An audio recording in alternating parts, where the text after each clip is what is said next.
Empires rise and empires fall. But the question remains, why? From Rome to Britain, and even the United States, history warns us that no empire is immune to collapse. Welcome back to our playlist, Economic Cycles and Shifting Global Power. This is part 2. Why do great empires fall?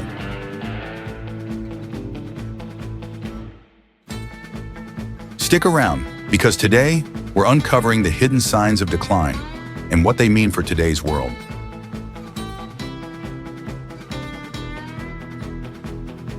If you missed part 1, where we explored where will the next financial collapse begin, make sure to watch it after this video. Now, let's dive in. Imagine a world where superpowers no longer dominate. Your savings lose value.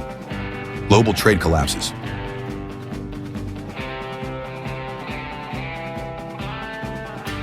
And your nation's influence evaporates.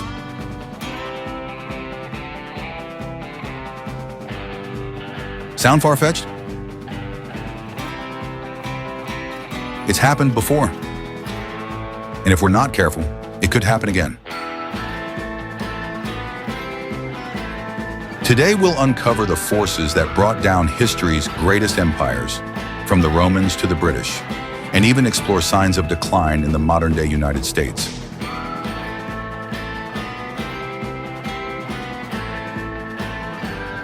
But let me ask you, what do you think causes empires to fall? Corruption? Greed? Military conflicts? Drop your thoughts in the comments as we dive in.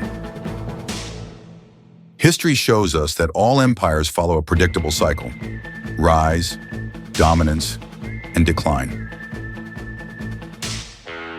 This cycle is often driven by 3 key forces: economic stagnation, political instability, and military overreach. But what does that look like in practice? Let's break it down. Take the Roman Empire, for example. At its peak around 117 AD, Rome controlled over 21% of the world's population, roughly 70 million people. Its economy flourished with trade, agriculture, and technological innovation. But by the 3rd century, cracks began to form. Heavy taxation strained the lower classes.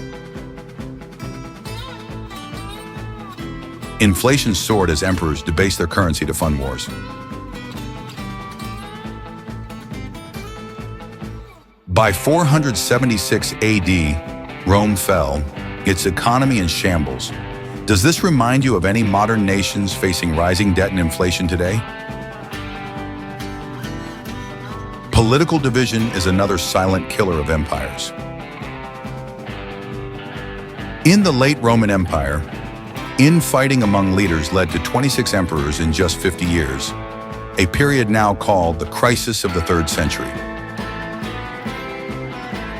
Closer to our time, the French Revolution of 1789 was fueled by political corruption and inequality. The monarchy failed to address growing social unrest, leading to revolution and the rise of Napoleon. Does today's polarized politics feel similar?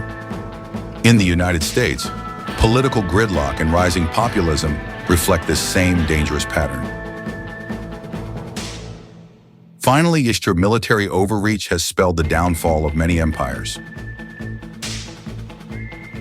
The British Empire, for example, expanded too far and fought costly wars, including World War I and World War II. By 1945, Britain's national debt reached 240% of its GDP, forcing it to relinquish control of colonies like India. The U.S. today spends over $800 billion annually on defense, with military bases in more than 70 countries. How sustainable is this? History tells us that no empire can afford to maintain global dominance forever.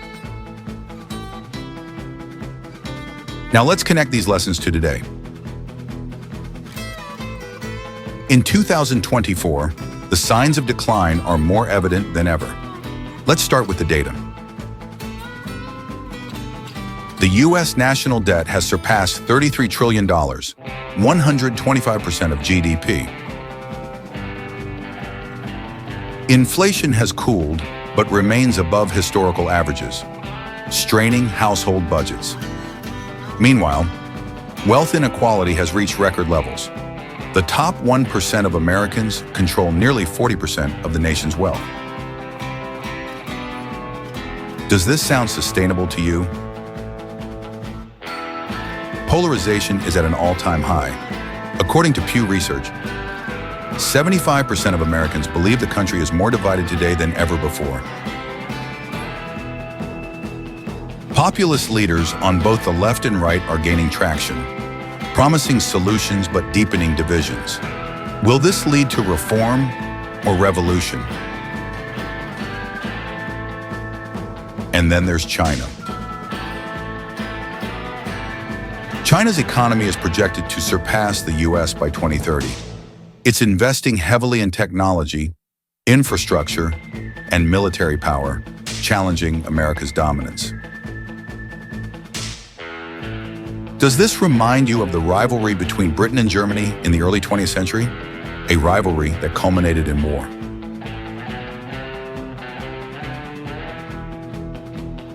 Let me ask you this. Do you believe the U.S. is on the path to decline?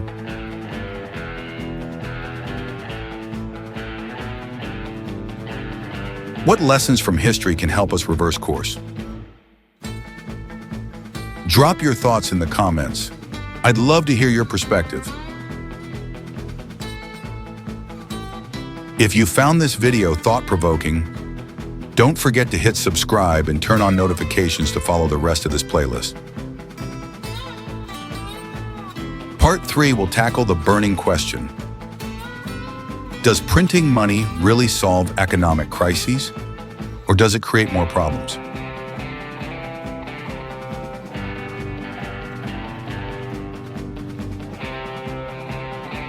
You won't want to miss it. Thanks for watching Part 2 of Economic Cycles and Shifting Global Power.